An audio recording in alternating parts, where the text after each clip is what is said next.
Good afternoon and welcome to a rather damp and dreek Greenyards here in the Scottish Borders as the Southern Knights welcome Ayrshire Bulls in round 4 in the third game of the FOSROC Super Series Sprint. And joined alongside me is Tom Brown, and this is an intriguing encounter because it's been 2 away wins so far. Can you see it being a third for the Ayrshire Bulls? Yeah, I must admit, last week was probably a bit of a shock for the Bulls. This one I can see the Bulls coming away with it, but you never know. Weather might play a part, but I think the Bulls can create a good vibe away from home. So yes, it'll be hopefully a good game, but looking forward to it. This is the third game of the weekend, and Southern Knights will certainly be hoping that they can pick up their first win in this Super Series Sprint, because they're yet to get off the board. And it started on Friday night. Stirling Wolves, they welcomed Watsonians, and Watsonians climbed to the summit of the table, picking up a 38-29 victory away from home. And then just this afternoon, Heriots able to put in another good performance after the back of a draw against Watsonians last week at Goldenacre. They were able to upset the odds in their first away game, and they beat the Boroughmuir Bears in 19 points to 28. So 2 away victories so far. Ayrshire Bulls will be hoping to make it a third away victory this weekend, and a victory for them would see them climb to the summit of the Super Series Sprint table.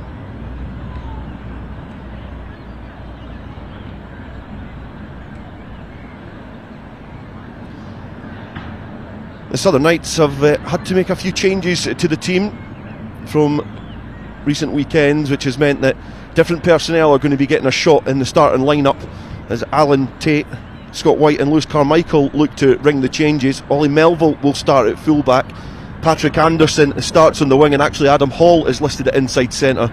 Patrick Anderson is a good player, but I doubt he can play twice. Rory Brand starts at scrum half, and there's a first start for Ben McLean in the forwards at hooker after impression off the bench on a couple of weekends. They also welcome back Rudy Brown to number 8, and also Jamie Campbell gets a spot on the bench for the home side.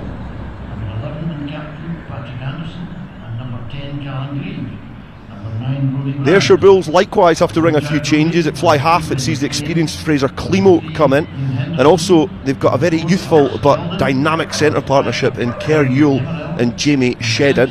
In the forwards, the likes of Bloodworth and Rory Jackson will look to give them a bit of grunt up front, and Archie Smeaton in the back row is certainly a difficult customer to try and deal with in the loose.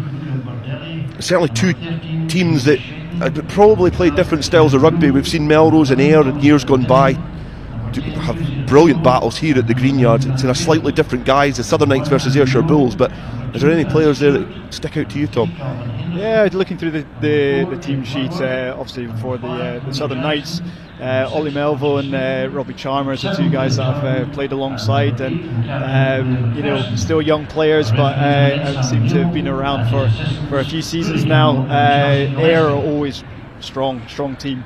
They bring a lot of muscle, a lot of experience. Eli at fullback, he's had his appearance for Glasgow, but obviously Blair McPherson at number 8 is just an absolute brute. So And it is Blair McPherson to lead his team onto the Greenyards pitch, just emerging from the tight and congested tunnel just under the famous yellow and black stand here at the Greenyards.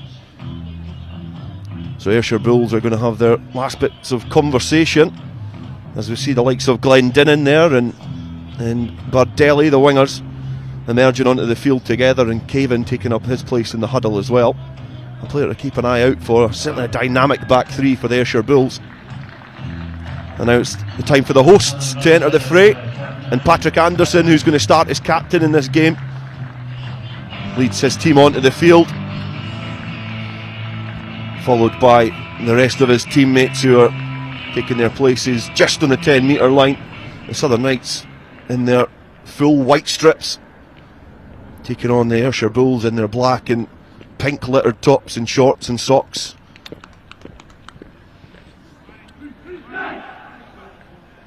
It's certainly a big game here, and especially for Southern Knights yet to get off of the mark. And the conditions perhaps, Tom, make it a bit of a leveller, but it's certainly going to be an interesting game.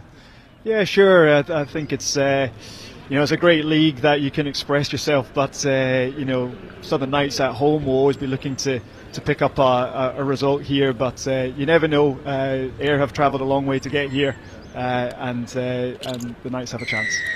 Sam O'Neill gets play underway, and it's Grieve to strike it right down the throat of the captain, and Blair McPherson, who takes a journey out of his own danger area and sets up the first platform for the Ayrshire Bulls.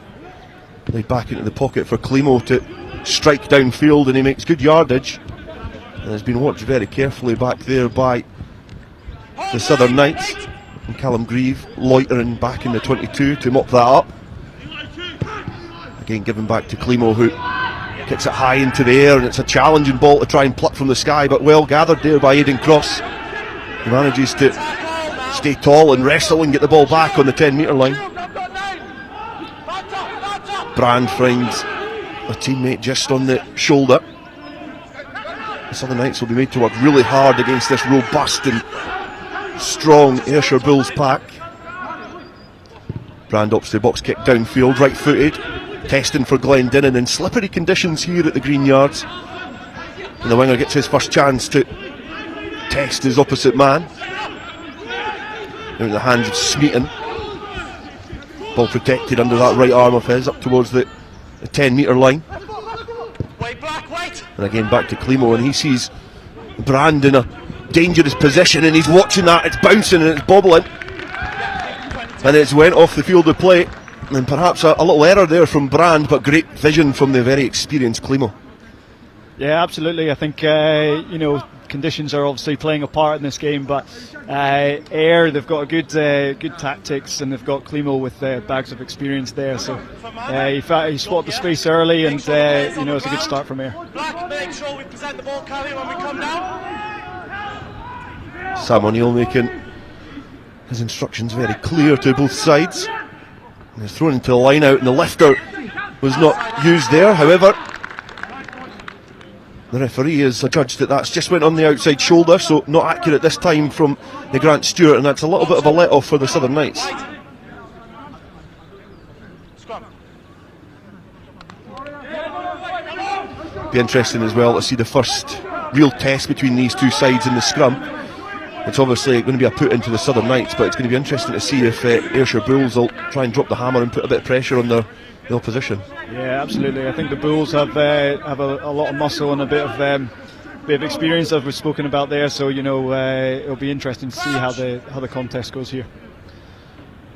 Brand, in his first season at the Knights, ready to pop the ball into the scrum.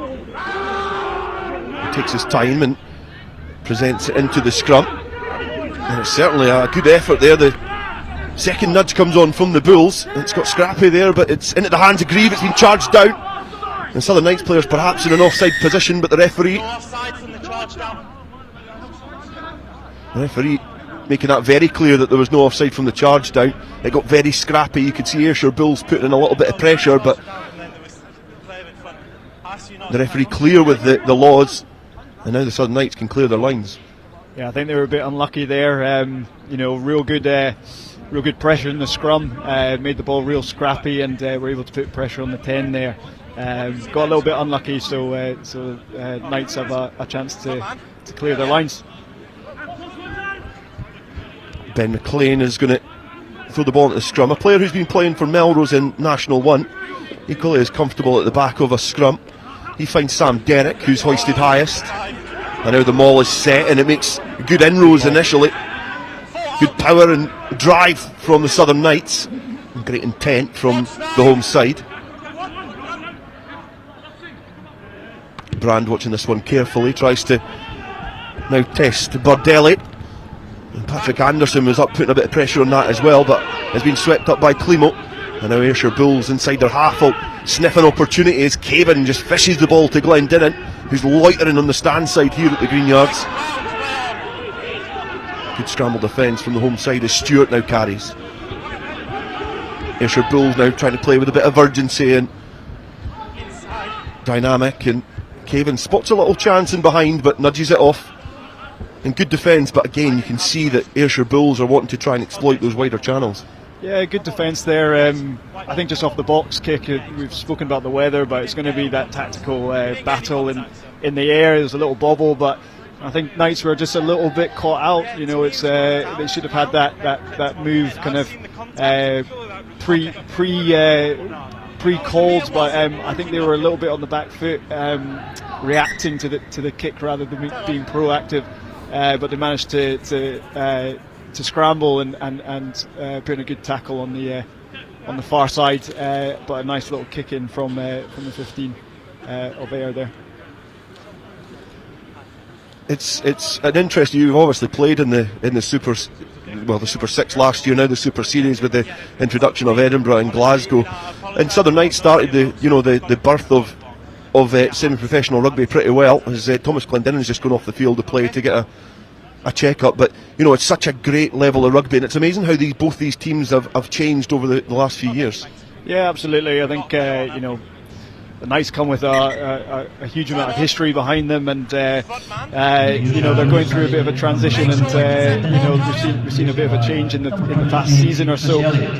But they're building. They've got a great coaching team behind them, a lot of young players, and a lot of passion and history behind them, as I said. So I'm sure we'll see them back up at the top of the table in a few seasons' time. Skeldon retrieves the ball at the line out as Ayrshire Bulls are forced into a change. Chris Elliott is going to come on for Thomas Glendinnin. Sideways lines once. And again, good work up front there from the Southern Knights forwards as Brand spots a little bit of territory in behind the defensive line. It's been well gathered and a powerful charge there, but Shedden not able to protect that ball as he carried forward. A player who actually made No need today. he scored a hat-trick on debut against Southern Knights in a really big victory here last year. It was 12 points to 62 the Ayrshire Bulls won, but just not able to protect that ball enough in contact, and again illustrates the conditions that we've got. Yeah, absolutely. Slippy ball, and initially it was a good carry. I thought you'd made a dominant carry there, but just dislodged the ball in the contact. But again, another opportunity for the Knights to show what they can do up front and set a marker down.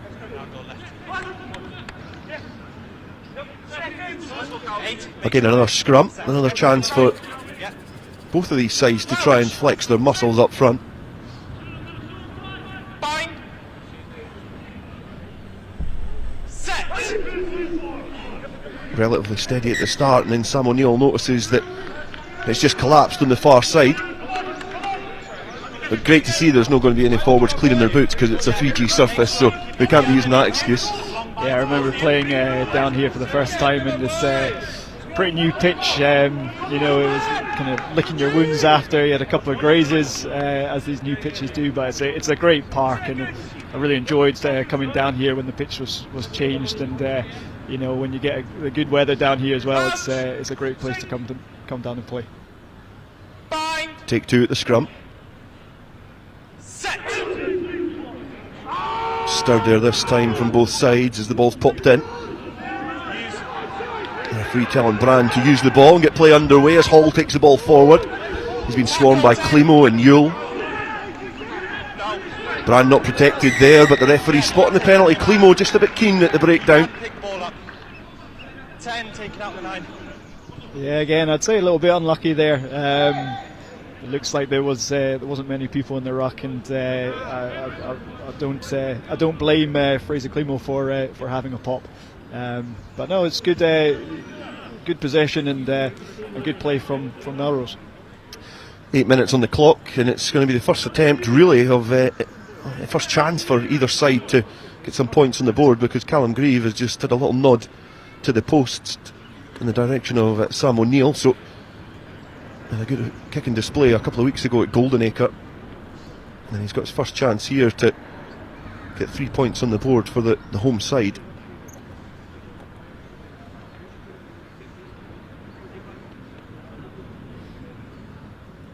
It's a lengthy attempt for the fly half. Centre field. A little wind here at the Greenyards as well.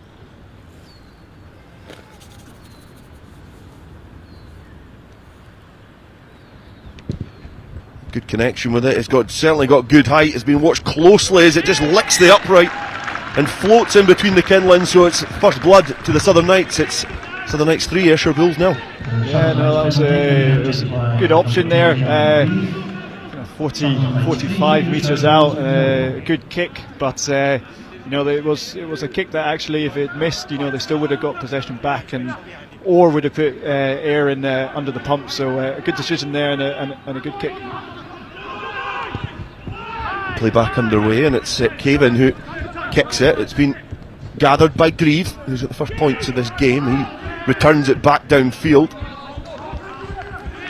Rory Campbell, the assistant referee, is just taking his mark in between the halfway line and the 10 metre line inside the Southern Knights half. But no, the opening 9 minutes or so, it's mostly been the Knights with the ball in hand. It's not been, there's not really been any clear-cut chances, but the Knights have been pretty sturdy. Yeah, absolutely. I would have said that conditions, I think, was more suited to air at the start of this game, and I think a dry ball and some running rugby would have been good for the Knights, but they're holding their own. They're doing well, and they're muscling up and looking after this big Ayrshire Bulls pack at the moment.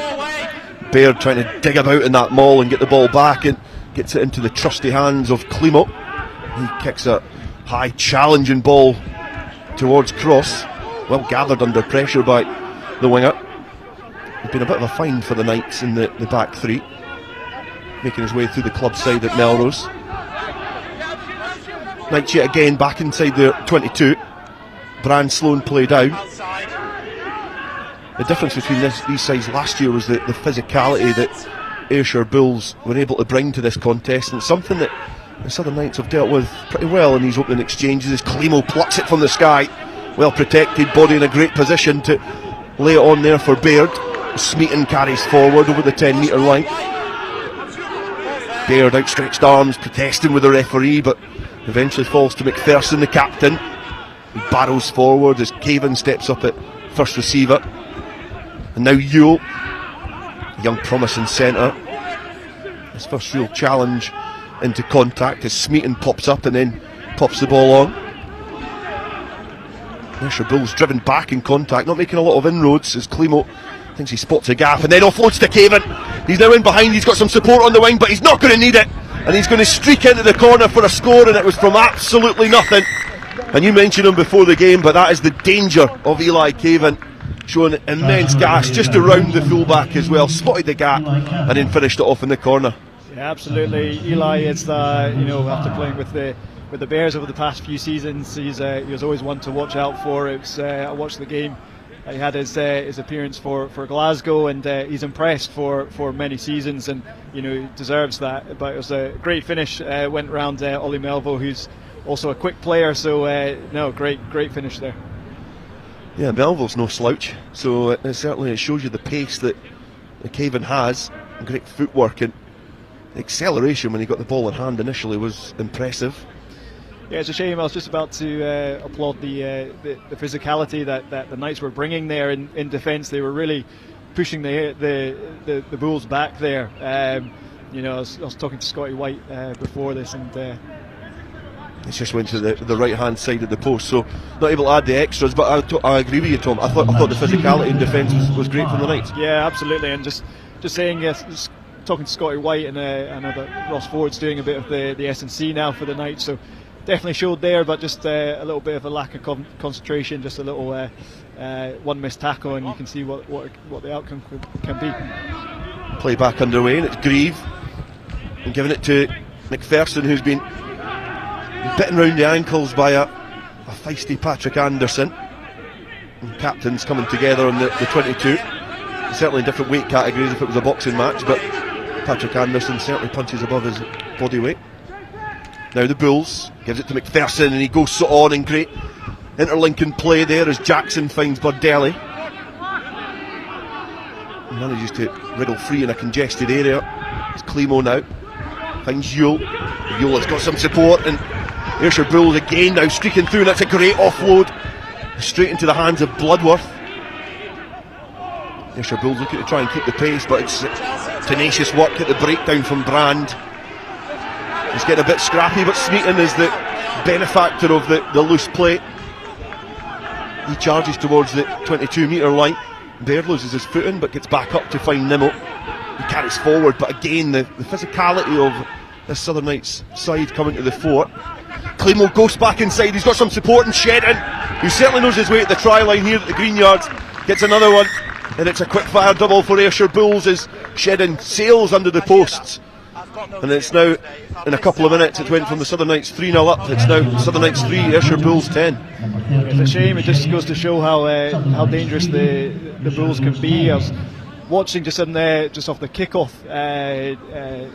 The Knights had 4 in the backfield, so they were expecting the kick, and Ayr spotted that space, and they went on the short side, and then they went open side, and the backfield players probably not reacting as quick as they should there.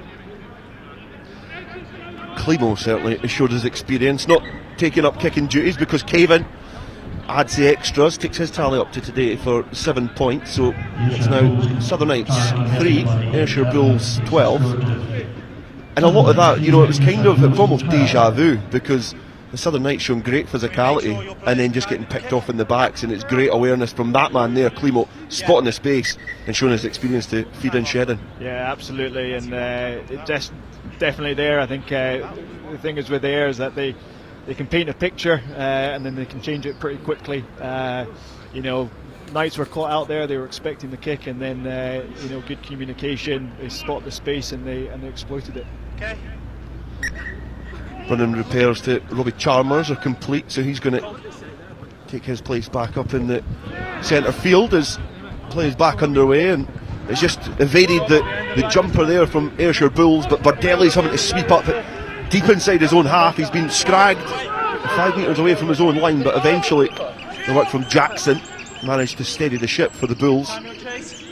Bit of a coach killer if you make a mistake off the kickoff straight away, as Baird hacks it downfield. Perhaps not the most aesthetically pleasing looking kick, but it makes some good territory. Yeah, it was good pressure from the Knights. Just didn't gather it there off the kickoff, but Ayr did well just to gather themselves, not lose the ball there, and a good touch find there from the 9 there. The Knights find themselves inside the Ayrshire Bulls half, probably the furthest that they've been in this game, even though they took an early lead. They throw it to the front. It's been well gathered there by Ferry. Southern Knights again just trying to get that maul set, but you can see McPherson swimming through. Now to Hall, he carries forward into Yule and Climo again. Brand finds Skeldon. He's hit hard and has to turn to protect that ball. Doesn't make much ground, but Demerel's got a chance to make some inroads. The challenge a bit high there, the referee playing advantage. Brand wants to go quickly, takes a quick tap. He's got a supporting player on the shoulder, and it's Ferry now. He carries forward closer towards that Ayrshire Bulls 22. The second advantage coming, and Brand spots a space. He's went through the gap, looks to try and get the offload in. It's a loose ball, but the referee has just spotted that has been knocked on there. I thought Cross was in for a score, but the referee just bringing that back for the penalty. Just, I think Ayrshire Bulls perhaps not getting back 10 metres, but almost there for the Southern Knights. Yeah, that's good intent from Brand the 9. He's looking sharp, but it just goes to show that they've come to play some rugby today. Going to the corner there, which I think is a good option as well. But it's good. This was putting Ayr on the back foot and showing their intent. Grieve manages to kick the Knights into the Ayrshire Bulls 22. This will be the first real time that players are on the ground before we attack. Okay? Make sure we present the ball carrier white, no obstruction. Sam O'Neill noticing the importance of this passage of play, really outlining what he expects from this line out. Demerel lifted at the front, he's brought down, the maul now set, the counter nudge comes on from the Bulls. Defensive line now comes up for the Ayrshire Bulls side. Not making much territory there. Brand is going to have to try and feed Hall. Again, just runs into traffic and he's held up pretty high, tries to get that free arm. He's been kicked back intelligently there by the Southern Knights from that loose ball, and Brown carries forward. He ducks his head down to try and burrow between the Bulls' arms. Now McLean, and he's hit hard yet again, and driven back by Bloodworth. Brand's got Grieve there. Grieve's got Hall, who's loitering in the backfield. He's been defended and marshalled pretty well by the Bulls defence so far, Adam Hall. He's a dangerous player. Brand finds Grieve. Grieve spills the ball out to Owen Harrison. The Southern Knights doing well to retain the ball. They've retreated in terms of territory, but now getting through to Melville. Now in the hands of Paddy Anderson, who tries to offload to Chalmers, but an Ayrshire Bulls player was just in the road. It means it's going to come back on an Ayrshire Bulls side. They carry forward, trying to protect that ball at the breakdown. Certainly looking unflappable in defence at the moment, the visitors.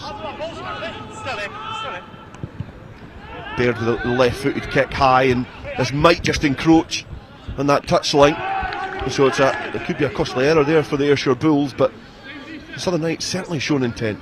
Yeah, absolutely. I think just when they got into the 22 there, it's just it's where the experience is showing maybe a little bit. You just need a little bit more composure in the 22, maybe tighten it up a bit. Started to play maybe off 9 rather off the 10 there, and just getting around the corner. I feel like they were just playing one out, but Hall's doing good carries, so using the 12 for the Knights a lot, who's playing well. I want both sides going forward to award you first. Okay. So we stayed going forward.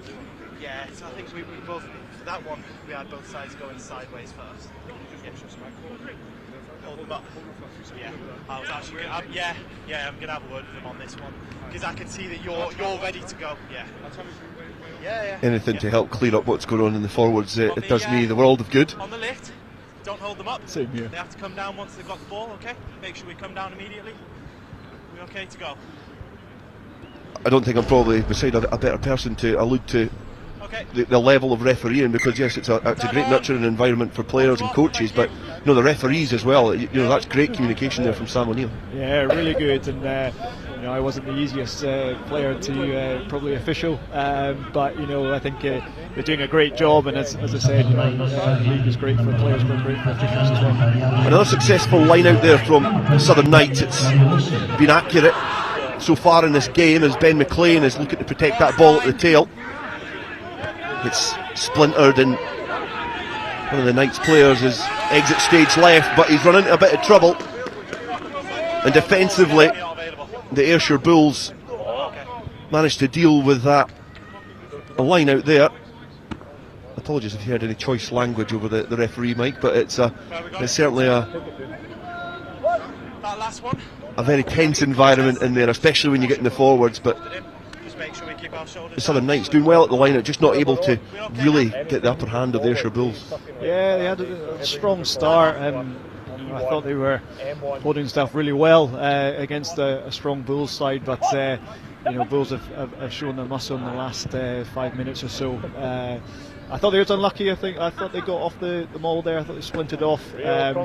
Looked more like a tackle to me, but referee's obviously gone for the turnover in Bulls' favour, and this will be an interesting scrum. I think Ayr have warmed up a little bit, so it'll be a good test for the Knights.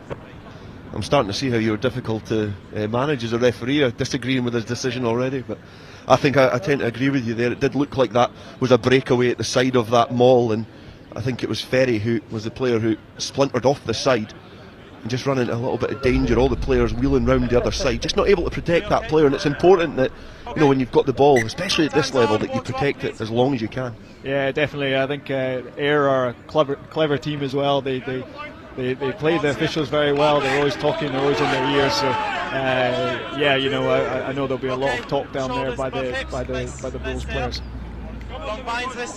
The Knights trail on just after 21 minutes. A tries from Cavan and Shedden, replying to an earlier penalty from Callum Grieve.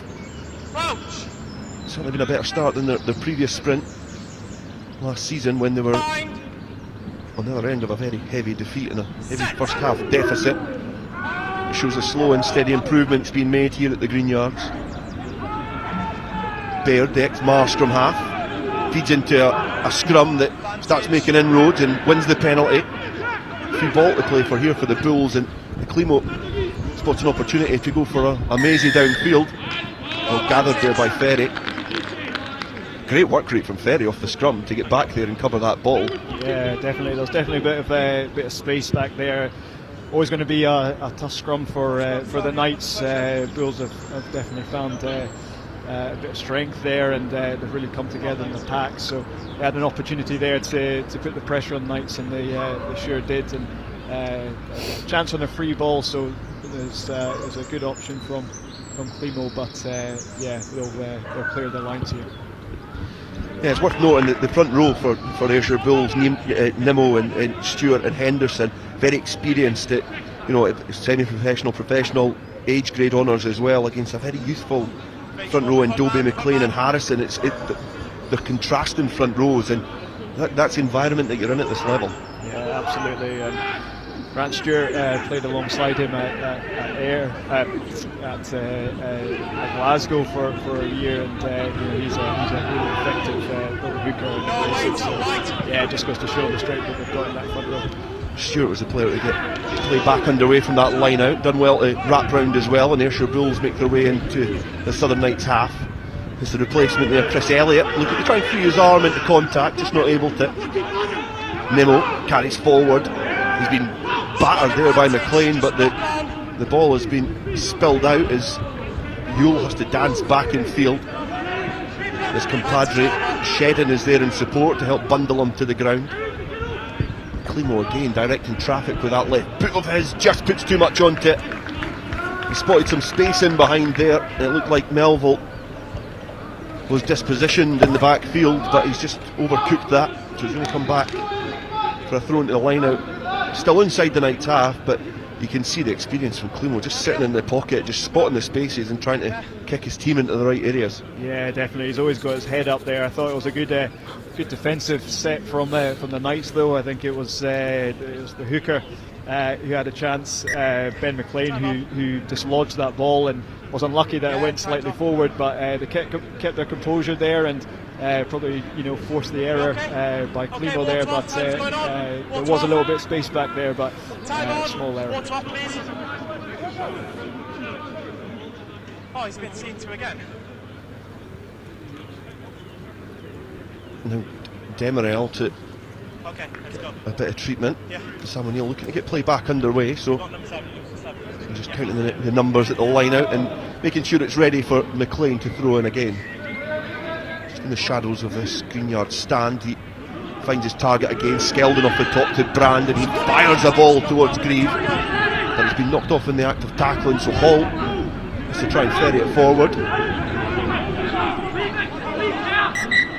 Good Jacko, we got the knock on in the tackle, just off the line out. Thank you. The Southern Knights not able to benefit from that advantage, so it's going to go back for the scrum. Big scrum here for the Knights, obviously in a dangerous position. Off the back of the last scrum, we saw Ayr get the penalty, so just a nice solid scrum from the youthful front row here for Knights.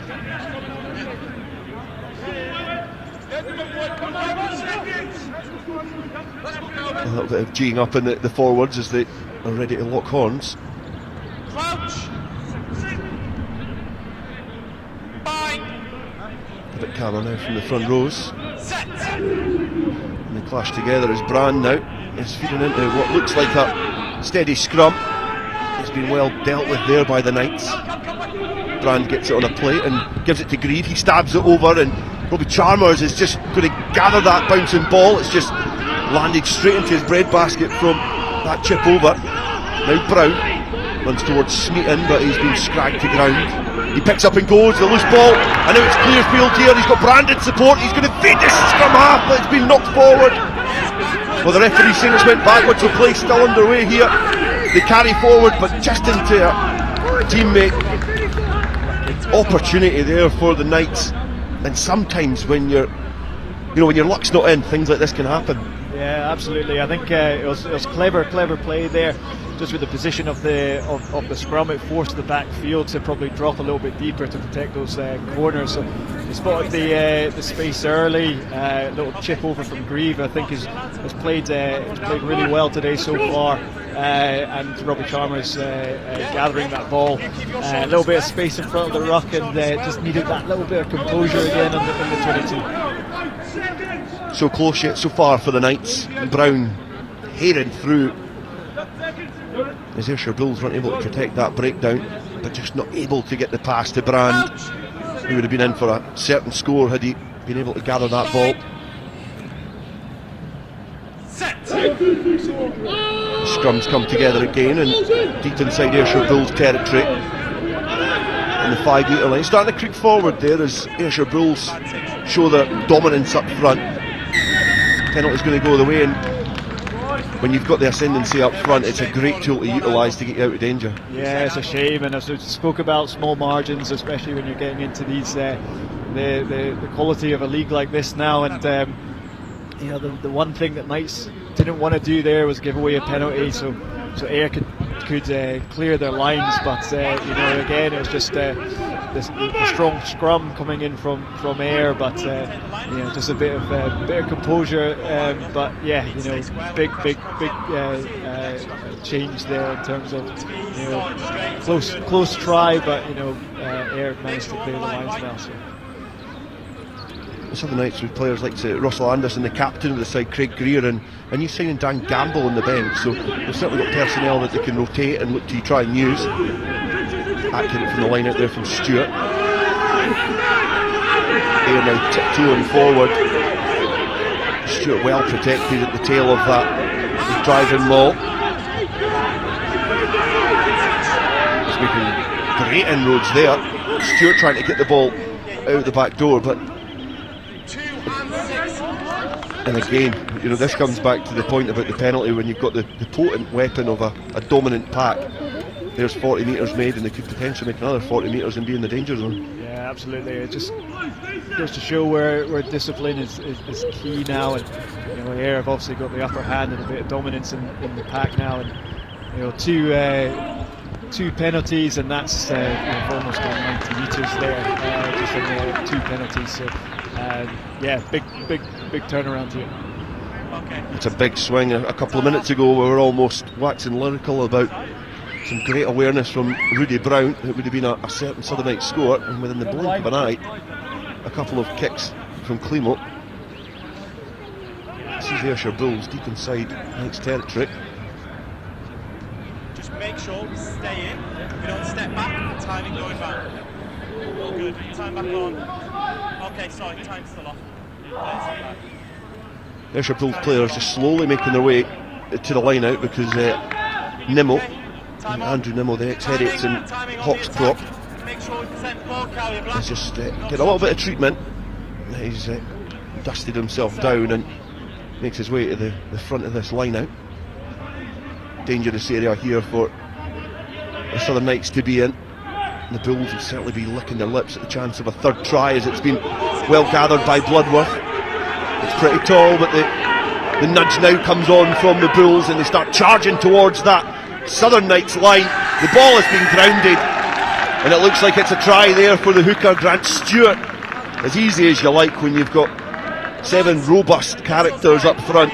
You can just drive the bus in behind and just wait for the try line to appear. Yeah, it looks like Knights tried to be clever there by not engaging in the maul, but it looks like someone had touched the maul there, so they created it, and it just paved the path for Ayr for the Bulls to charge over. But again, just goes to show a couple of penalties and 90 metres up the field, and a classy finish from there. Try scorer for the Ayrshire Bulls, number 2, Grant Stewart, takes the score to Southern Knights 3, Ayrshire Bulls 17. Cavan just teeing up the ball, the player that got the tries underway here at the Greenyards with a lightning effort from about the 10 metre line, just able to spot a gap now. There's the finesse of trying to get this ball between the posts. Good contact, good direction, assistant referees like it as well, so another 2 points to add. Number 15, And Ayrshire Bulls now have a little bit of a cushion when it could have been a lot closer with that if there was the Knights try. Yeah, absolutely. I think playing in the league for the past couple of seasons, something that we spoke a lot about in the Bears was the just doing the simple things well, and also the discipline. And it just goes to show there, just if the ball went to hand from the Knights 5 minutes ago, then it could have been 12-10, but we're now sitting at 19-3, just with a little bit of sloppy play. So with 9 minutes left in this first half as Smeaton carries forward. He's been wrapped by Ferry, who has to try and get round and duck down and thwart the drive forward. Climo, in his habitual position in the pocket, just kicks it centre field. Sam Derrick back to gather for the home side. Melville with a thunderous effort downfield again, gathered by Climo. He finds Caven, who has to take a knee. He's sizing up his options and notices a chance to attack, but getting Cross well out of his line, because that is certainly on for the Bulls. Stewart, the latest try scorer here in this third game of round 4, as Climo just weaves his way out of traffic straight into a congested area, but again showing his snake hips to evade the danger. Just behind Elliott there, but he gets up and gathers again. Not as accurate as the Bulls would perhaps like, but able to retain the ball as they carry forward through Henderson. Certainly a player who's been willing for work in this first half, as Climo again just kicks downfield. Well gathered by Grieve, who kicks it high, and Climo and Henderson are underneath it, and there's a fall there. The ball's not been able to be snaffled by the Knights, so it's going to be back in Bulls possession. It was Melville and Grieve linking up there for the Knights to put a bit of pressure on Climo, who perhaps a bit of miscommunication there with Henderson under that high ball. Baird downfield, left foot kick. Brand waits on the halfway, steps out of trouble, pirouettes out of danger as well and finds Grieve. Not able to get further on the halfway line, but the Knights protect the ball. Ferry, you can hear the grunting contact over the referee's microphone as well. Ball's out there for the Southern Knights as Brand kicks it high. Doesn't make much in yardage, but again it's going to come back on a Knights side. Skeldon was underneath it.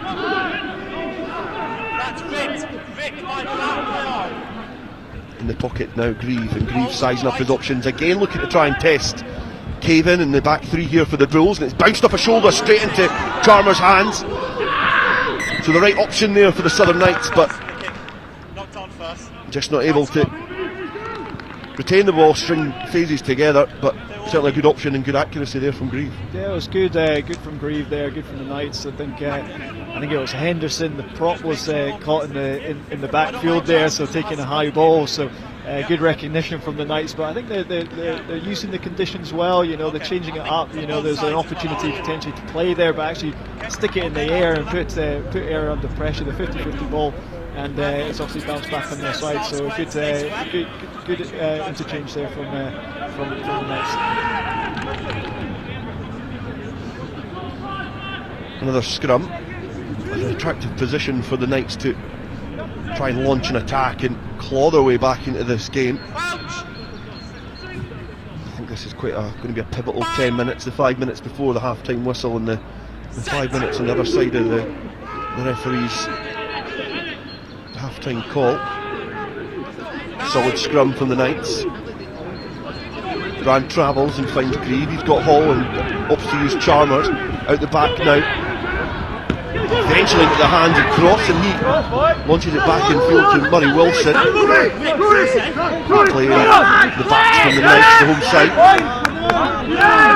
Just a bit sloppy on the far side. The referee spotted a knock on. Sorry, apologies. All I heard was lost forward. Okay, apologies. We've been lost forward by black. We've had a big time. It's white scrum. You can see here, you get a better angle of what the referee is called there. Yeah, I think it's nice ball. I think it's a bit of a miscommunication. I think it went forward of a black player there. I was going to say in the last scrum, you know, this is an opportunity for Knights just to get a foothold in the game. I was just going to say, put up the jumper, play the conditions, but they went wide and they made it was a really good attack there. So fair play to the Knights, and they've ended up in a really good position. But you know, I'm kind of going back to what I was thinking before. You know, do the simple things well here, good composure, get around the corner, beat the races, and hopefully they can power over. Murray Wilson has come on to replace Patrick Anderson. There's a knock-on from Fraser Clevo, which has resulted in this scrum. Brand feeds the scrum. Watches patiently as to see the culmination of this forward battle, but feeds Hall, and he gives it to Chalmers in a congested area, who does brilliantly well to present that ball back. Now Ferry has to deal with a ball pretty flat-footed, but does well. The Knights charge forward, eating away at territory slowly but patiently as Dobie now. The ball's ripped again, but it's back into the hands of Harrison. Grieve, he spots some space, perhaps puts a little bit too much curl on that ball because Euless waiting there patiently. There's going to be another scrum down, and a lot of pressure coming on from the Knights now, but they have to make it count before the half-time whistle, you think? Yeah, definitely. I think there was a free ball there, an opportunity to maybe play. I think teams probably too often now are using that free ball and just looking for the kick almost immediately. But you know, you can still have a bit of composure there. You can still go through a few phases. I'm not sure what happened with the Knights in the first breakdown, but they were quite lucky to retain the ball there. I think their back row, they had back rows around the corner, good intent, but I think it was the 9 that had to come in to clear it up. But they managed to retain the ball, and again they're in a good position. The Bulls will have to dig in here to try and maintain this 16-point advantage that they have over the home side. The Knights will have a lot to say about that as we into the final stages of this first 40 minutes here at the Greenyards.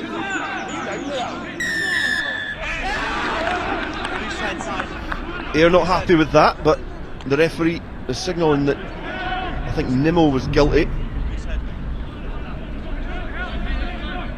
And there's going to be a penalty here, and this is going to be I thought it was going to be an interesting option, but they're going to go for the corner and try and hit their target and muscle their way over. Certainly plenty of options because the scrums look a little bit more solid as well, but they nudge it in the corner. Yeah, I think they have to go for the try here. 19-3 down.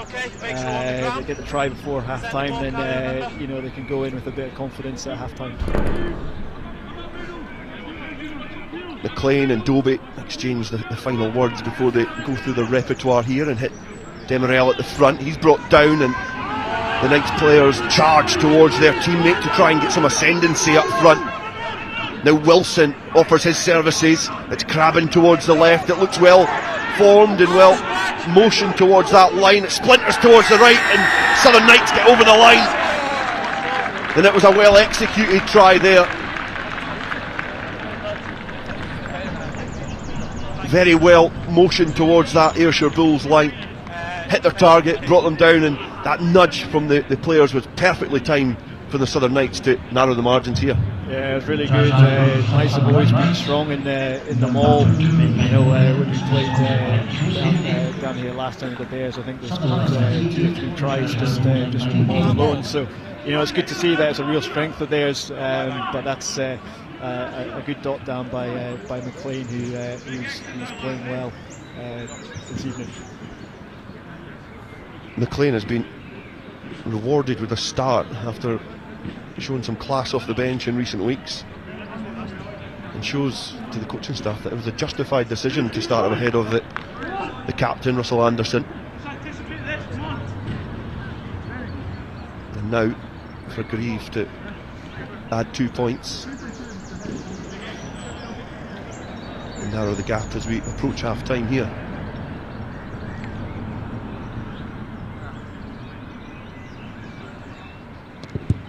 It's curling, it's looping round, and it's successful. There's still got a little bit of time left to play here, but it's certainly been a good finish to the first 40 minutes here. And the referee has just hearing communication with the timekeeper here and saying that time is now officially over, and it certainly was a good finish to that half for the Southern Knights, but it's finally points going into the second 40 minutes. Yeah, definitely. I think that was an important score for the Knights just before half time. It gives them a little bit of an opportunity, but still a long way to go in this match, but definitely gives them a bit of a chance. Elias Cavan got play underway with this breakaway score set up by Climo, but Cavan showing his danger, after the penalty from Grieve, just showing the danger that he can expose teams with his pace and his footwork.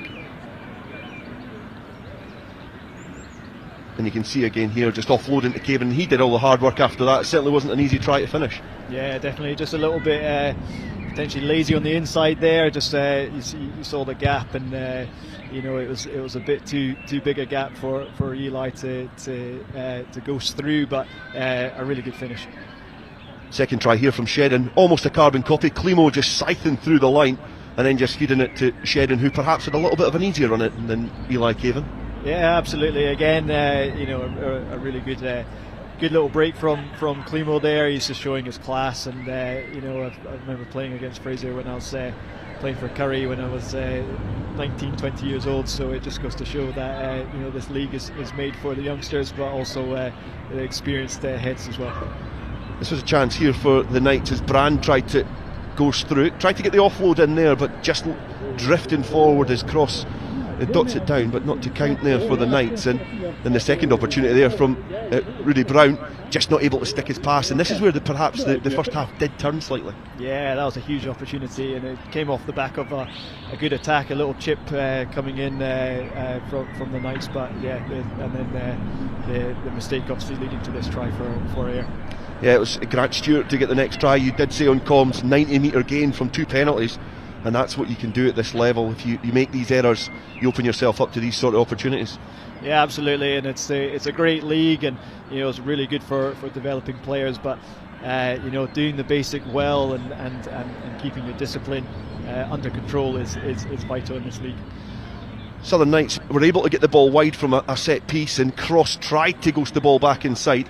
Came off a hand of Fraser Climo, you can just see on the left hand of your screen there. So the opportunity went big in there for the Knights, so close to getting a score through the backs, but eventually they managed to just muscle their way over with the forwards. Yeah, as you said, an important try just before half time. It was a good attack though, initially from the backs. They made the yards in the wide channels, but a really good try, well set up, and good composure from Ayr just before the end of the first half. The Southern Knights through Ben McLean reply just before half time, and it looked like Ayrshire Bulls, after a couple of quick fire tries, looked like they could stretch into a handsome lead, but the Southern Knights have clung in here and managed to claw their way back at the tail end of the first half.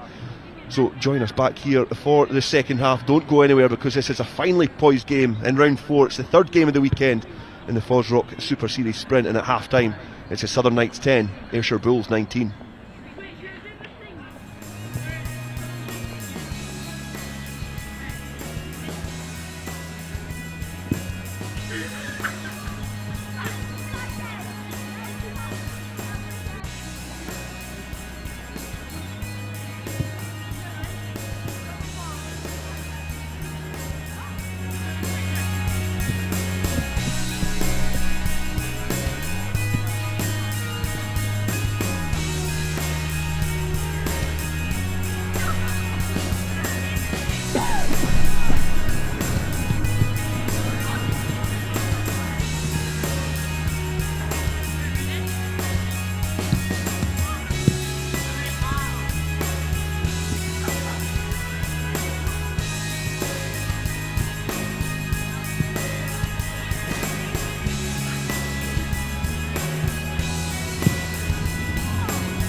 That's one way to do it. Do you think it's coming back now?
The Ayrshire Bulls have made their way back onto the field as they look to try and protect this 9-point advantage that they've managed to accumulate in the first half. The home side, they look like they've made a change as well, because I can see Russell Anderson is leading the team onto the field. Perhaps a reflection of losing Patrick Anderson as well. Looking for a little bit of leadership in the forwards. Craig Greer as well is stripped and ready to go, and I think that's Jamie Campbell, so certainly a few replacements for the home side. You can also see Lewis McNamara is stripped for the Ayrshire Bulls, so certainly a few changes. We'll keep you updated as soon as we can as Sam O'Neill gets play back underway, and it's a scrappy kick from Eli Caven, but it's worked well for the Ayrshire Bulls because they piled on the pressure to the home side, but Russell Anderson gets his first real foray in towards Ayrshire Bulls' arms. Now Brand kicks it downfield, and it's watched closely there by another replacement there, Harris Rutherford, young fly half. Rhys Cullen, another replacement, is on the field, and eventually the ball gets to Fraser Clemo. And Rhys Cullen is a dynamic little scrum half in behind that pack. He'll certainly be a player you'll have to keep an eye on. As he finds a space there, he goes towards the Southern Knights line. Evades the challenges the first couple of times, but eventually they're brought to ground. Ayrshire Bulls started this second half with the ball pretty much in sole territory. Stewart playing auxiliary scrum half, finds Yule. Clemo in the wraparound, gets the ball to the far side, but it's been knocked on there by Rory Jackson. It means that the Southern Knights have got a free ball to play with, and Grieve spots a bit of space. Kicks it to Caven, who's having to backtrack it towards his own 22. He exits his 22 and kicks it down the throat of Brand. He's got a low stabbing kick towards his opposite number, Rhys Cullen, who stays in his 22. He's to kick it off the field of play, but manages to keep it in. Grieve with an attempted spiral up and under. Again, Cullen just waiting in the 22, returns it back downfield, and it's a bit of aerial ping pong here at the Greenyards. Grieve again gathers and tries to put another challenging kick. Neither team blinking at this aerial battle, but Rhys Cullen is the first player to blink. The referee just trying to figure if that's a knock on. It took a while to come to that decision, but made sure it was the right one. Rory Campbell on the touchline signalling it was a knock on, and it was becoming a bit tedious, but eventually Rhys Cullen knocks him over. Yeah, that was a good start from the Knights. It's going to be vital, the first score in this half.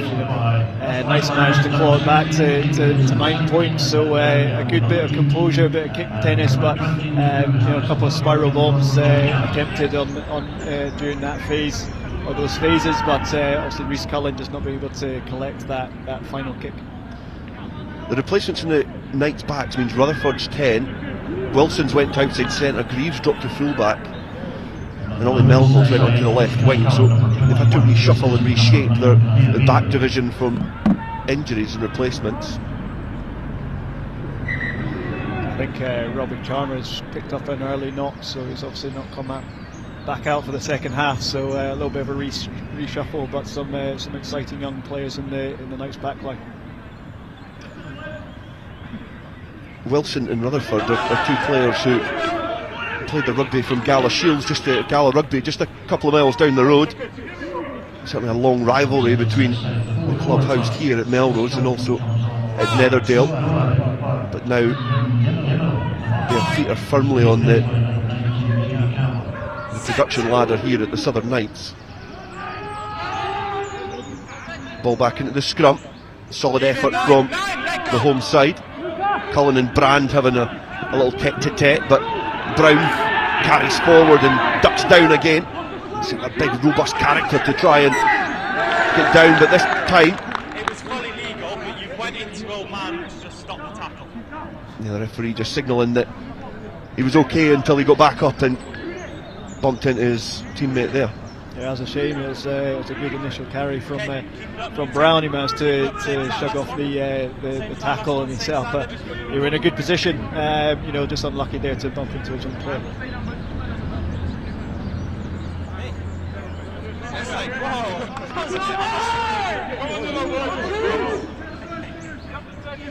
Another scrum here. Ayr chasing that bonus point, but not needing the bonus point to return to the summit of the Sprint Series table. Looking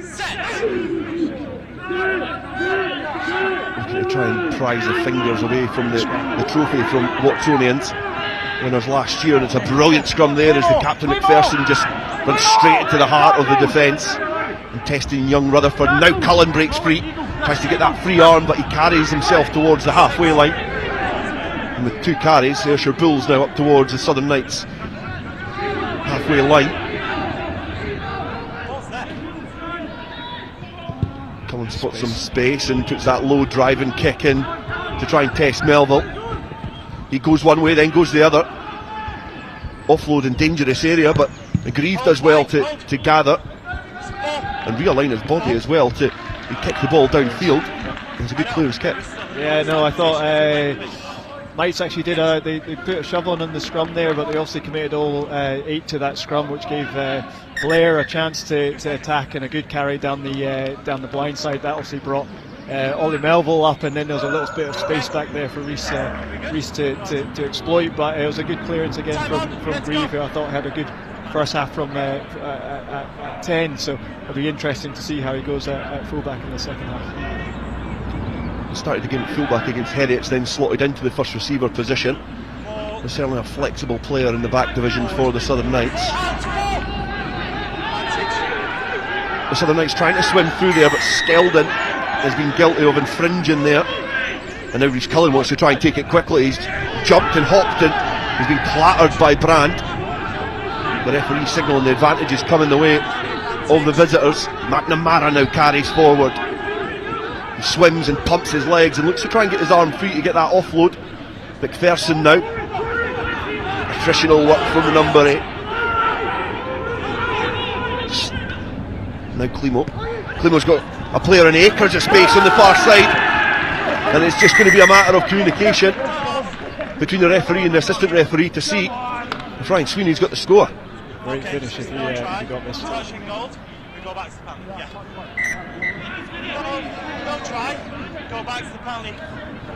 You can almost see the disgust in Fraser Climo's face, but we'll get a brilliant view of that there, and you can see that his foot just grazed the touchline on first glance there. Wait. Go back 10. So they're going to come back for the penalty anyway, but it was a great vision again from Climo. Yeah, it just goes to show the class of the Bulls. We were talking a couple of minutes ago, they were down in their own 22, and just in a flash they're looking at a kick to the corner by the looks of things. So a good opportunity for the Bulls here. No, you've got to come through, captain. You're the captain now. Wait, no, it's a penalty. I just said to the captain beforehand, we don't try penalties. Yeah, no, I'm saying, high tackle. Okay. Russell Anderson just signalling to the referee that he is now the on-field captain, obviously from the departure of Patrick Anderson, and he's been kept up to speed as to what the communication's been in the first half in terms of infringements and penalties against his side. Don't need to. Okay. Yeah. Okay. I think Brand perhaps on the far side has just been receiving a little bit of treatment, so he's perhaps going to need to be replaced as he's trudging his way off down the stand side. So it looks like Callum Davidson is going to have to replace the scrum half, but Ayrshire Bulls will care not a jot because they're in a good attacking position here, and Climo just nudges it off the field of play, and Ayrshire Bulls will be sniffing that bonus point try now. Yeah, absolutely. I think it was Brand that made that tackle in the corner, that last-ditch tackle. So he done well, but obviously he's picked up a knock in the process. Reece Cullen showing his class and his feet as well. Tap, but he's got a good position. Well gathered by Bloodworth, and now the power and the pace comes on. Anything that the Knights can do, the Bulls can certainly do better because they're charging towards that line again. They're claiming that the ball is down, but the referee is going to give the penalty try for what would have been a nailed-on try had the Southern Knights not infringed. And I think there is going to be a yellow card as well. It's who that's to. And I think Dan Gamble is the player who's been asked to depart the field if the ref mic is accurate there. So the score comes away Ayrshire Bulls. It looked like it was a formality, but it's certainly been an action-packed start to the second half. Yeah, we kind of spoke about it, but the first points were going to be key in this second half. Knights had a bright start, but as I said, Ayrshire Bulls showing their class, and within a flash going down the other end of the pitch and a dominant ball to get the penalty try. Dan Gamble has been yellow carded, so just in his first appearance at the Greenyards after signing just at the tail end of the week, he's going to be off straight away as the penalty from the kickoff goes the way of the Ayrshire Bulls, and the Knights are in danger now. Unless they can control things, they're in danger of losing a bit of self-control in this game. Yeah, absolutely. I think we've spoken about it before, but discipline is key, and you can't be giving your opposition easy outs there, and that just off the kick-off is just an opportunity to get back into the game and put Ayr in a tough position. But just an easy out for the game. So. Christian Townsend, who's lining up at fly half as a replacement for the Ayrshire Bulls, the son of Scotland national team head coach Gregor. He's featured in Ayrshire Bulls colours before. They're looking to try and nail down a position at fly half. They're putting in an impressive last half hour here in Melrose. Jackson gathers and the maul comes on again. Skeldon has just been barked at by the referee to get back into a legal position. He eventually abides by the referee's orders, but the onslaught continues from the Bulls. They creep forward and make great inroads as Cullen is scragged at the tail. Ayrshire Bulls thought there was a dislodged defence there, but do well to gather as McPherson carries straight towards Harris Rutherford. He stands tall. Cullen travels, hits out the back to Townsend. Townsend now has got some support there, and Bardelli, who splinters back infield. He's been scythed down by the Southern Knights defence. Cullen steadies the ship and finds a carrier. The Knights try and suffocate the ball carriers now and hold them tall. They manage to get a knee to ground as McPherson now carries and tips on. Kerr Yule knees up, charging towards the line now as Ayrshire Bulls are making some good space as Rhys Cullen notices some space, and Jamie Shedden plucks the ball from the sky, fights to get over the line. But I do wonder whether he was tackled in the air. But Chelsea Gillespie in communication with the referee saying that there's a knock on there, but great vision from Rhys Cullen. Yeah, that was quite impressive. It wasn't much on there, but he's obviously spotted a bit of space, and Shedden there is. He's got a bit of height. He's a big number 13. So get him in the air. He's going to win those 50-50 balls. So a nice little option there. Okay, lads, let's go. I remember him in the Mar Premiership winning side. That I remember was at a game at Riverside Park where he scored 4 tries against Jed Forest, and he was in imperious form that day. He's just inches away from getting his second try of the afternoon.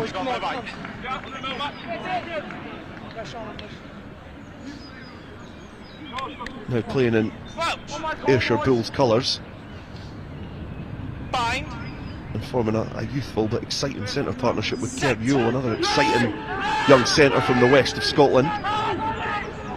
The nudge at the scrum comes from the Bulls in a dangerous position, and the Knights are now going to have to show some character to escape their danger area. The Knights try and get a knee on the ground but are held up, and that's brilliant defensive work from the Bulls, just able to hold the ball carrier up, not allow him to get a knee to ground.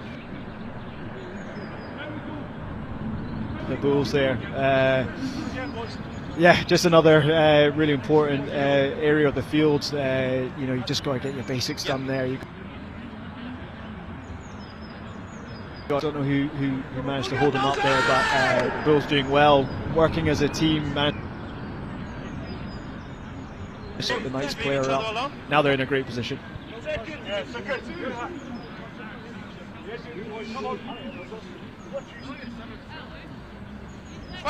Scrum now. Ball back onto the Ayrshire Bulls side. Reece Cullen feeds. The ball squirts out the side, but Sweeney was there and he burrows over, and the referee's got a close look at that, but the ball is going to come back on the Bulls side yet again. But Ryan Sweeney perhaps would squeeze in as Ayrshire Bulls try and squeeze in the corner. And it's going to be another interesting conversation. I can't see whether if that was grounded on the line. What have you got? Was that grounded on the line or was that in? Okay, it's a try. Thank you. Try awarded, and Roddy Jackson is the player who got the finishing touches to that one there. And we'll get a great view of this. Yeah, that's a good finish here. And Cullen managed just to feed Jackson, who managed to squeeze underneath the challenge there from Sam Derrick.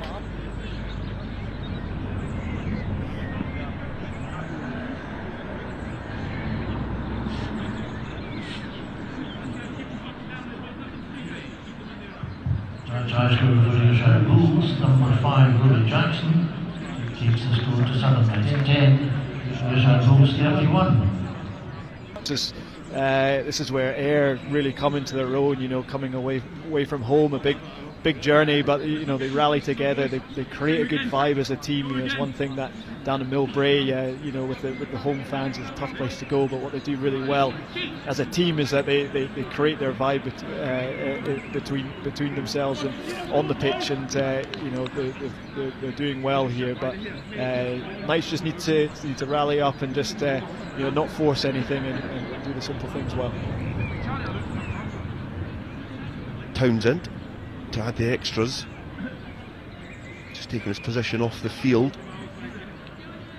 Right footed kick, and he makes a good connection with it, but it's just faded to the left hand side of the post, so it's not a full complement of 7 points there, but it's certainly a healthy advantage. And you'll see here again that the 5th try of the afternoon, you see Jackson move across, the defence has to move, he had options back inside but went alone and managed just to squeeze the ball in the most congested and tight of areas. Yeah, it's a clever play. I thought they had held them up initially, but Ayrshire Bulls come again, because straight off the kick-off, Blair McPherson has managed just to feed Bardelli. And are you going to believe that in the blink of about a minute, Ayrshire Bulls streak straight back towards the Southern Knights try line, and Luca Bardelli is the try scorer, and it was great awareness from the captain McPherson. He managed to feed Bardelli for his 3rd try of the sprint series, and you'll see it here, just loitering, and it was a foot race after that. Callum Grieve just not able to steal a march on the winger, and this is perhaps going to be an easier conversion attempt for Christian Townsend. Yeah, absolutely. I think we just spoke about it. You know, this Knights need to rally together before this game gets really away from them, but you know, it's a good learning curve for the Knights. A lot of young players here, but you know, how they react to this now is important. Successful conversion, but you can see the pace there from Bardelli, the ex-GHA winger. Managed to get 10 tries in the Premiership this season in a team that got relegated to National 1, so he's certainly a dangerous weapon on that right wing. And surely lightning can't strike twice. McPherson gathers the ball, but he's managed this time. He rolls out of contact and is counting his back, but presents the ball. Cullen kicks it into the air, and Rudy Brown tries to pluck it from the sky, but it's fallen to McNamara. Irish back row. Cullen spots some space again, and the Southern Knights are having to retreat pretty quickly to deal with all these Ayrshire Bulls attacks that are coming their way.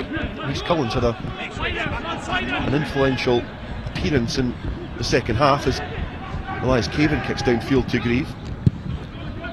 Grieve just lumps it back down any which way, but anywhere but his 22 as Yule and Cullen collide in midfield, but the small scrum half is able to present the ball. Sweeney finds the gap there, but is eventually hauled down. The Southern Knights having to work really hard in defence, and bearing in mind they're down to 14 men. This has been an interesting 10 minutes, because in that time, you know, from the penalty try, there was the yellow card then, but in 10 minutes they've conceded 3 tries. Yeah, the yellow card definitely telling now. I think the inexperience of the back line just showing a little bit here. I think the backfield are still operating the way they would if they had 15 players on the pitch. They need to probably have a look at bringing a player up and maybe bring that half man in a little bit more, so to give that front line a little bit more firepower in the defensive line. Bind. Okay. The reappearance of the front row will be imminent, but away. Okay. I think that's the second time Sam O'Neill's got in the middle of a forward dust up. He's certainly not shy in getting in amongst it.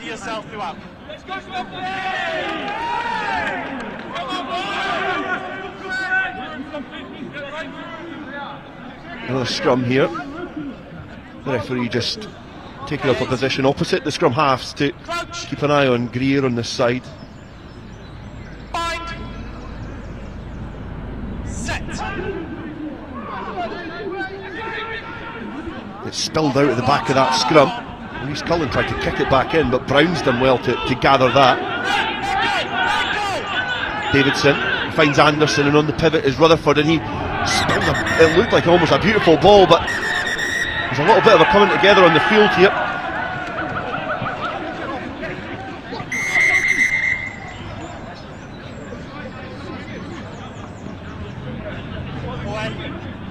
The game was perhaps just getting to a phase where the Southern Knights were losing a little bit of control of the game, but you could see it in the forward battle with that scrum.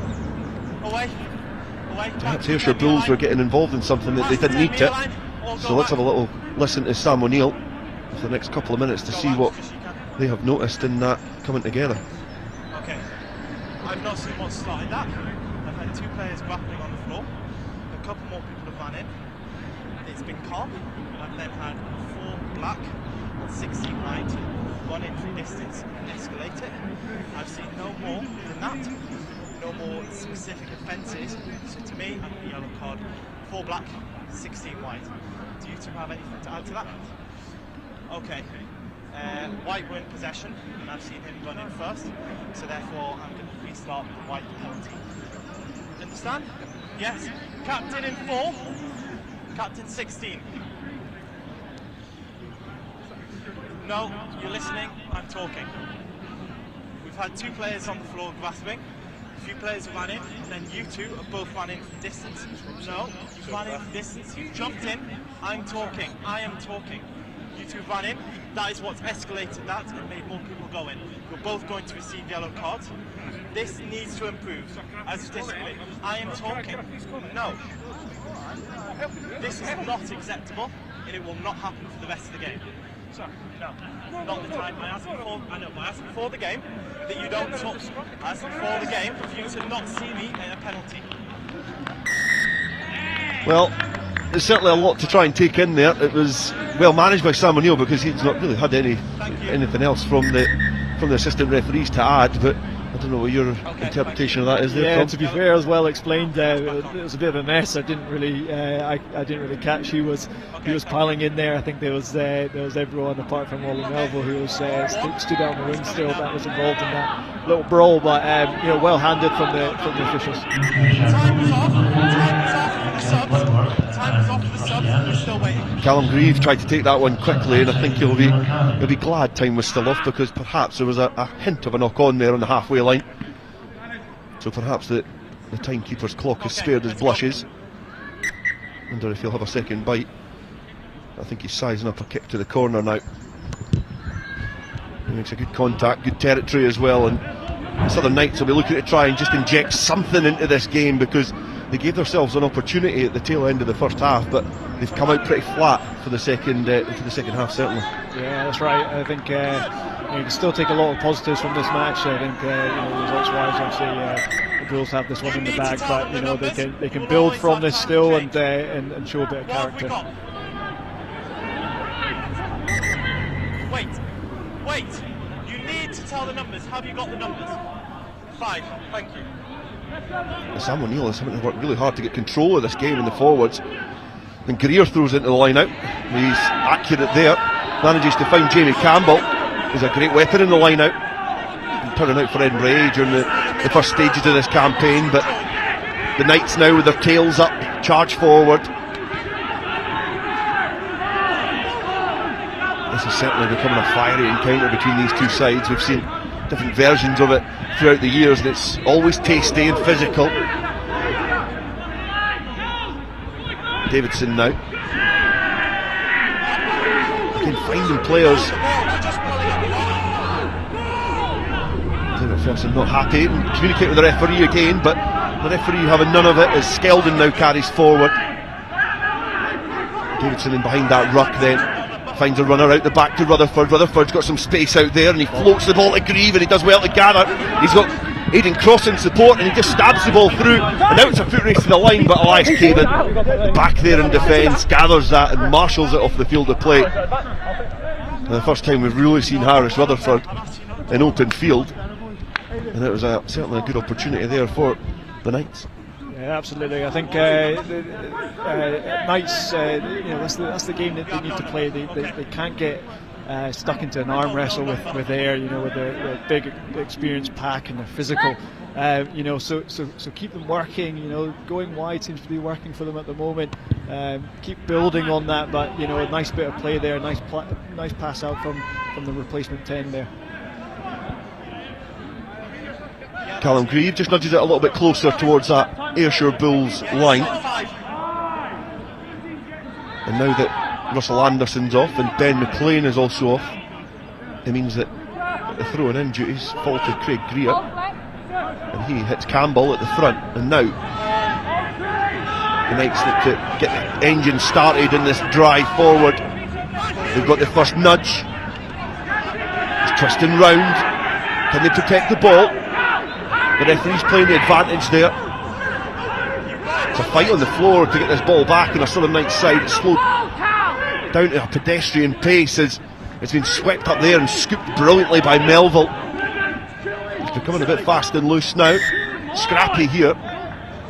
Let go of the ball. Let go of the ball. Back in here. It's going to go back for yet another penalty. But it is becoming pretty scrappy now.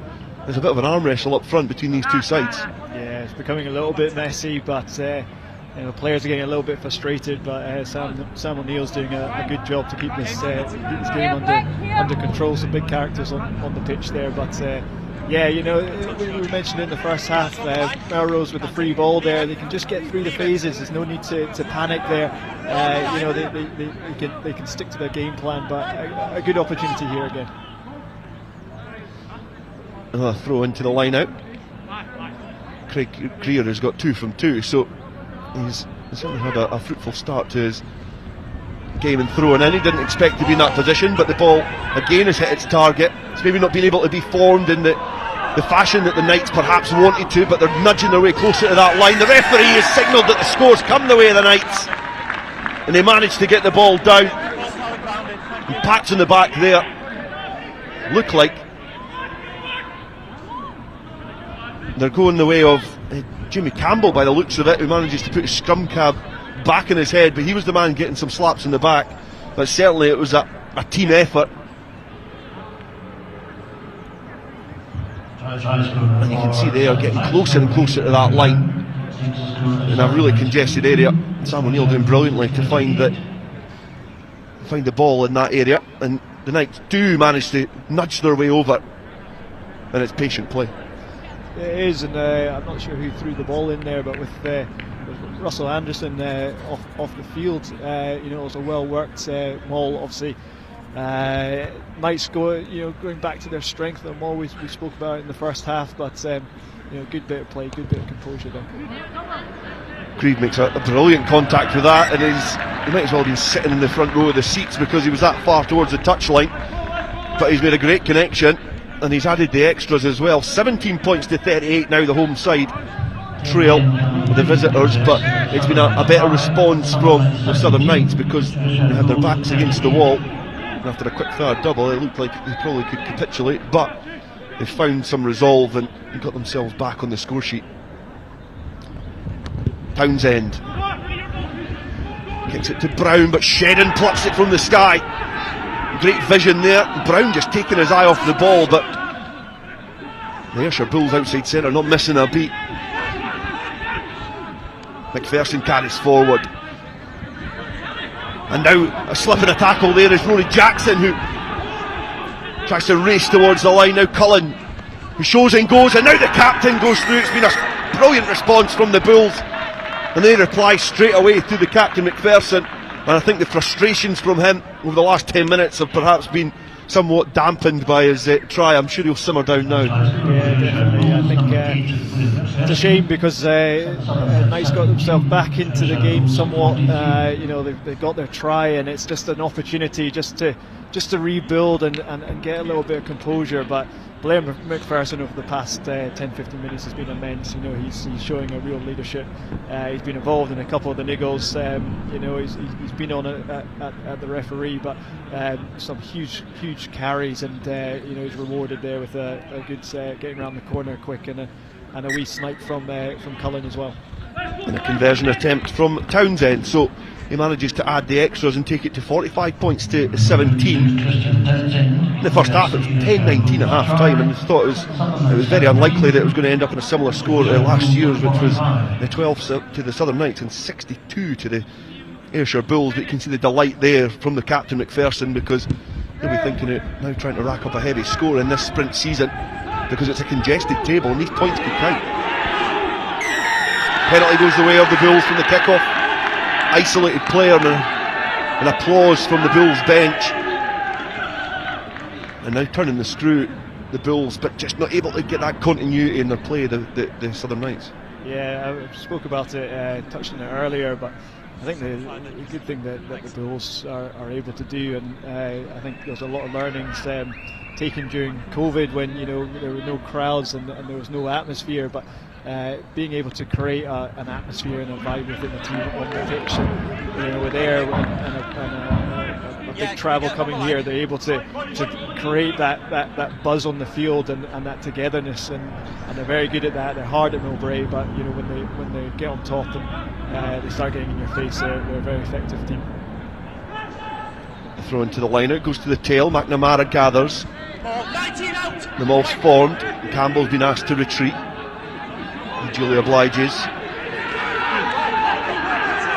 Ayrshire Bulls again getting the penalty advantage as they charge forward, protecting that ball. They want to roll the dice now, they'll want to have a shot, but the ball not coming back, so it's going to be another penalty.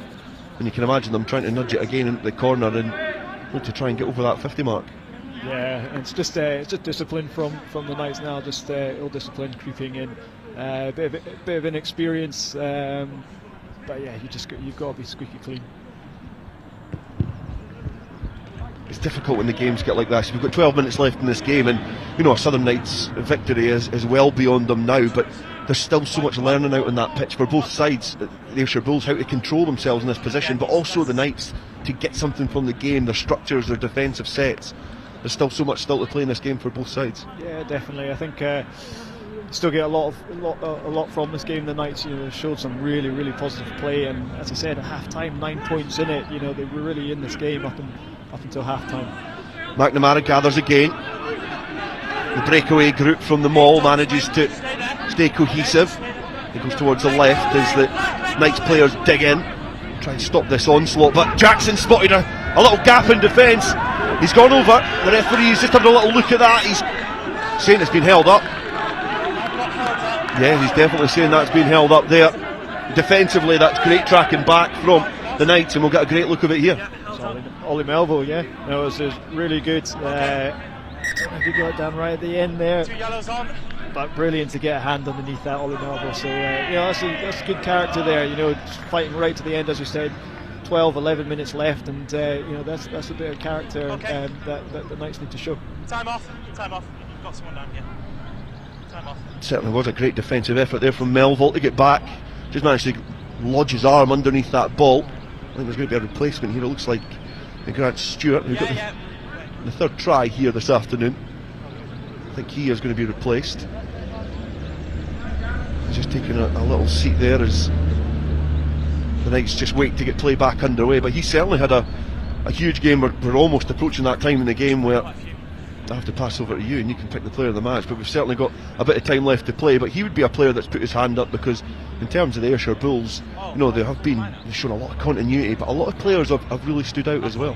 Yeah, Grant Stewart is a player that I was able to play alongside when I did a year in Glasgow, and he's a really, you know, abrasive little hooker. You know, he works well around the park, and you know, he's working on his line out throws, which have been good today. But you know, a really good performance from Grant. Shame that it's gone off, but hopefully he'll be okay. He's gingerly just making his way off the pitch. The referee going to last play to get back underway. As Grieve is going to kick from his own goal area. It's a high effort. Townsend gathers, he passes to his captain. I think he's got one thought in his mind, and it's to try and barrel his way over the Southern Knights defence. Yule steps and goes, and arcs his run back towards the corner again. Cullen has found a running player there in Craig Miller. Next Marprop, able to get his hands on the ball for the first real chance in this game. McNamara linking with Townsend. Townsend finding Yule, it's a great offload.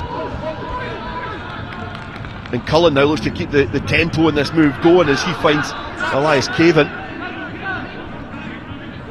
Maurice Cullen has perhaps just went through the gears in the second half, been able to just take the Ayrshire Bulls up to a different level.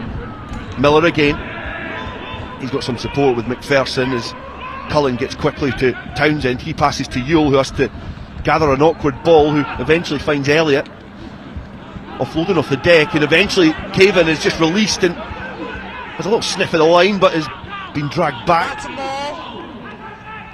The Southern Knights defence looking to try and keep him honest and keep him tall as Russell Anderson rips the ball clear. So it's now back in the clutches of the home side. Campbell goes into his opposite number there.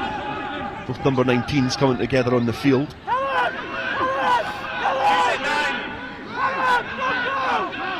He's taking his time, being instructed by the referee to use it. He's only really got one option, is to try and kick it downfield. And Birdelli does brilliantly just to serve that back inside, but I think the referee is going to bring it back for the throw into the line out. His feet had just encroached on that touchline, but it looked like he dealt with that brilliantly. Yeah, good defence from Knights there. I think Eli Cavan was unlucky. He managed to get off the deck and nearly managed to find his way to the try line, but Knights managed to hold him up and win that ball back. I was a bit concerned when it didn't. I thought it didn't go into touch, and Knights were a little bit exposed. But you know, they've got the line out now, so you know, that was a good clearance. Good from Davidson there to clear his lines downfield. Russell Anderson just having a little bit of a disagreement with the assistant referee. I think he felt he was touched on the back. Oh, you stopped him from throwing. Okay. He felt he was touched in the back as he went to throw in. The assistant referee just getting a little bit too close to the Southern Knights, the captain there. Stay there. I think there was a small conversation going on between the assistant referee and the hooker there. So yeah, no, it was good comms and you know, good honesty there from the assistant. Clean that time as Anderson finds his target, takes up position at the back of that maul, and then gets engulfed by some of his teammates. That ball's going to have to start to travel through the body of that maul, but it's not able to, because when they're trying to get it back, it's been knocked on. Sloppy there from the Southern Knights. Yeah, it's a shame. We've spoken about it, but you know, you can't let the frustration start to creep in, and those little mistakes. You know, there's an opportunity there again to launch an attack and to build onto next week, and to get a little bit of confidence. But you know, a little bit of spilt ball is frustrating. You know, you just get nothing from that.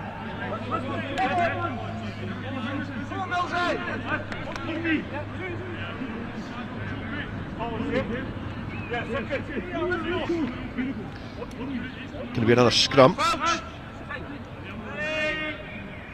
Another chance for the 221s just to brush up beside each other and try and niggle. Okay, we've had no issue for the first half, and now we're having issues with the engagement. We hold the weight off and we stay in the contest. Let's go, Nelson! Let's go, let's go!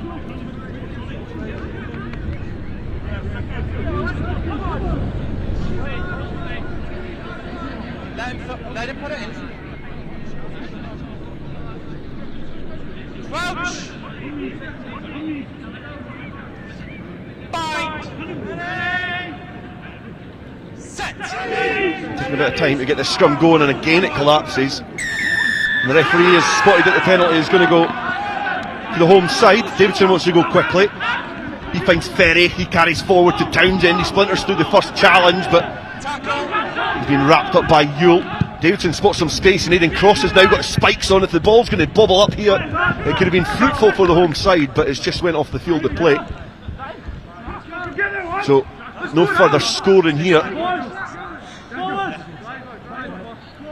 but it's going to be a throw into the line out for the visiting side. If we just get the line out set. Disrupt it, boy, disrupt it. Come on. Another chance to ball into the line out.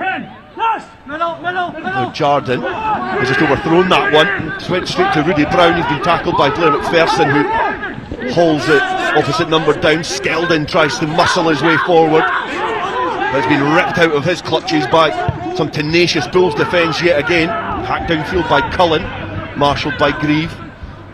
Grieve spots Cross, and Cross is now looking for some space, and it's just opened up in abundant centre field, but Craig Miller manages just to wrap his arm round the winger's chest.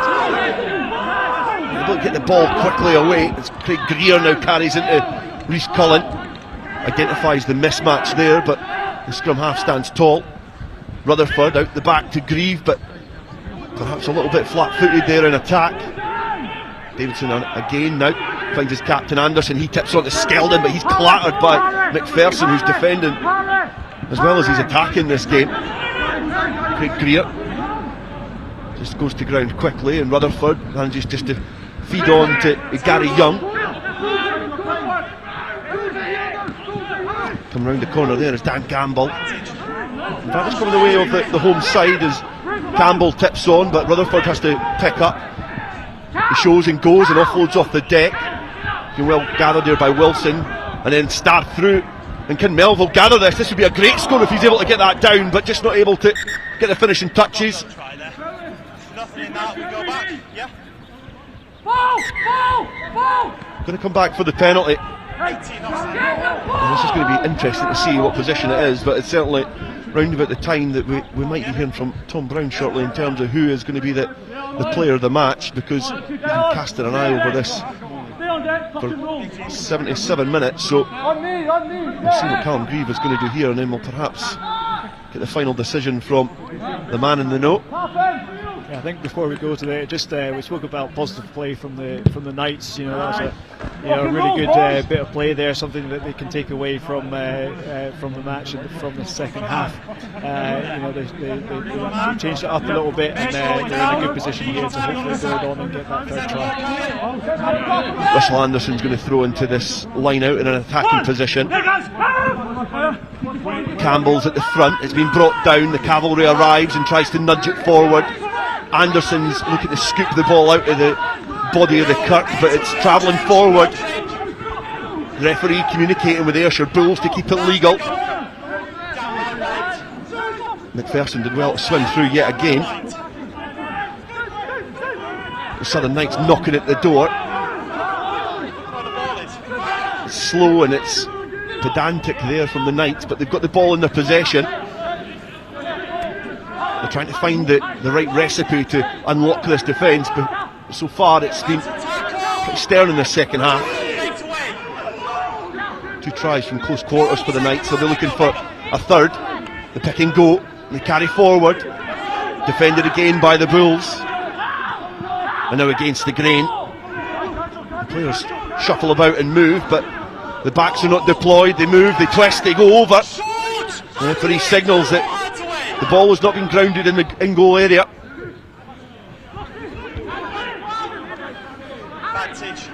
There's going to be another penalty advantage as Craig Greer now spins towards the line.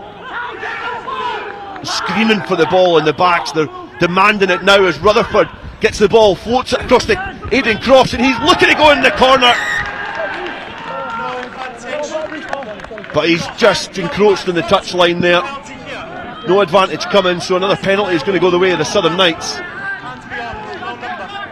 That was a shame. I feel, I know the big boys are doing the work on the 5 metre line there, and they're working hard. But I like what the Knights are doing as a back line. They're working together, they're going back and forth and stretching that defence. So they were unlucky not to get in the corner. Greer goes, he feeds Skeldon. Skeldon charges forward and then goes over.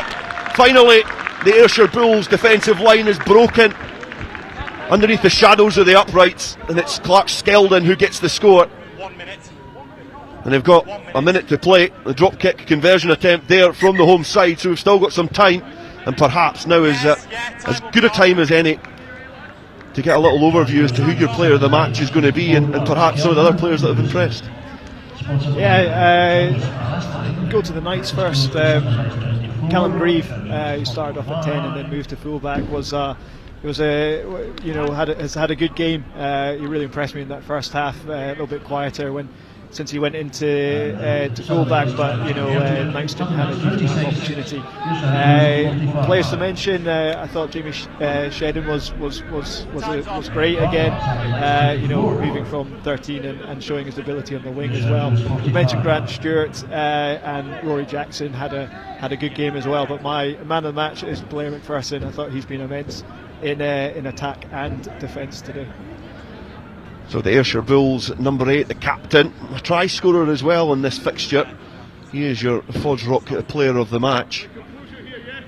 The player currently in dialogue with the match official. I think they're on friendlier terms now. They were definitely not seeing eye to eye round about the hour mark in this fixture, but they look like they've made up now. Yeah, he's a great leader, and someone that you saw him on a team sheet when you're playing against the Bulls, and he was one that was highlighted almost immediately. Very physical player, but also shows his skills and his leadership on the park, and he does well. He communicates well with the officials, gets them on side, and he's had a great game today. Lewis McNamara is just exiting the field of play, just underneath the upright, injured in the scoring act there from the Knights. So we've got a minute left here. Brown carries forward, and the Knights will be encouraged by their character and their end that they've shown to this game, as Anderson looks to play some rugby inside his own half. He's found Harris Rutherford, who's found Adam Hall, cross working off his wing. Evades the first couple of challenges and goes into some space. Offloads to Brown. Bit of footwork to try and evade Shedden, but not able to. He goes to his feet yet again, but brought down.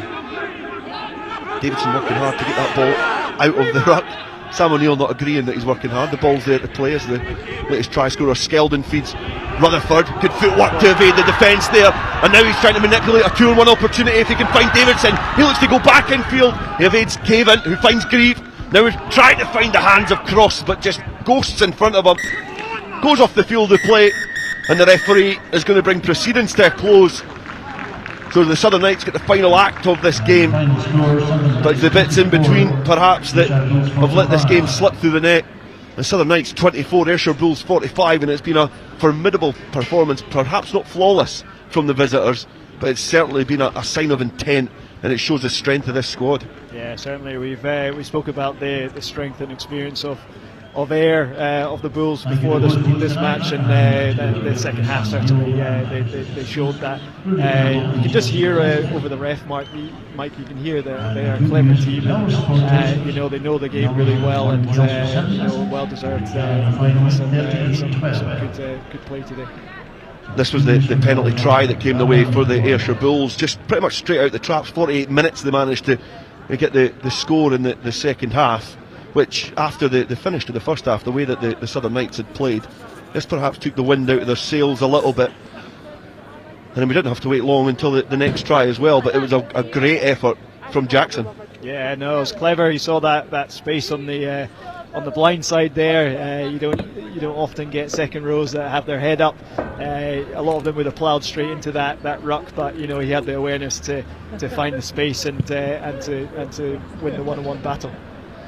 Managing just to squeeze it into the corner. That took the score to 38 points to 10, and perhaps any thought of a Southern Knights victory was well beyond their reach, and it certainly was, because straight off the kick-off McPherson managed to feed Bardelli, and then after that you're not going to be able to catch a man in form. He certainly knows his way to the try line, but it was relentless there from the Ayrshire Bulls straight from the kick-off. Yeah, quick player there, and we spoke just before this try was just Knights being able to get a little bit of a foothold back in the game and to move that momentum, and that try came right off the back of the restart, but Knights did well to rally together and to get the next score. The next score was again from close quarters, similar to their opening score in the first half from Ben McLean, and it was Jamie Campbell who got awarded with that try over the tannoy here at the Greenyards. You can see the big tower in number 19 trying to rip the ball from his teammate and get the ball down. So certainly a team effort there from the Southern Knights, but it was then centre stage for your player of the match. Yeah, no, nice little move, and again it was one of these phases of play where Ayr went from one side of the pitch to the other. I thought Rhys Cullen made a big impact when he came on. He's always a dangerous player around the breakdown, and a little snipe there, and again Blair was on hand just to get round the corner and show his physicality and a good finish. And then the final score came the way of the Southern Knights, and certainly it'll give them a lot of encouragement, but Clark Skeldon was able just to muscle his way over from close quarters. Craig Greer, the man with the assist, but it certainly gave a little bit of encouragement to the Southern Knights to end, and shows that character that they're trying to develop here at the Greenyards. Yeah, absolutely. I think before on the run up to this try as well, I think there was a good bit of a couple of phases that the Knights went through in the 22, and they just managed to hold on to the ball there, and they made use of the advantage as well. So a good reward there off the back of some good play. So it shows you that bonus point victory means that Ayrshire Bulls managed to climb to the summit of the FOSROC Super Series Sprint table after 4 rounds.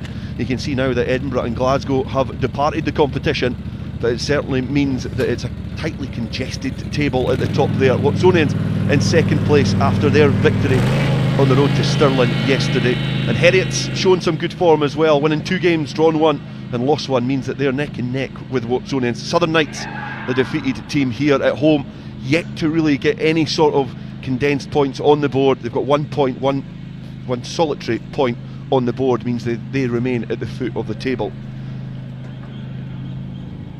It's certainly been an eventful game here. It's been littered with tries, most of which have went to the team from the west of Scotland, because here at the Greenyards in round 4 in game 3 of the FOSROC Super Series Sprint, it finishes Southern Knights 24, Ayrshire Bulls 45.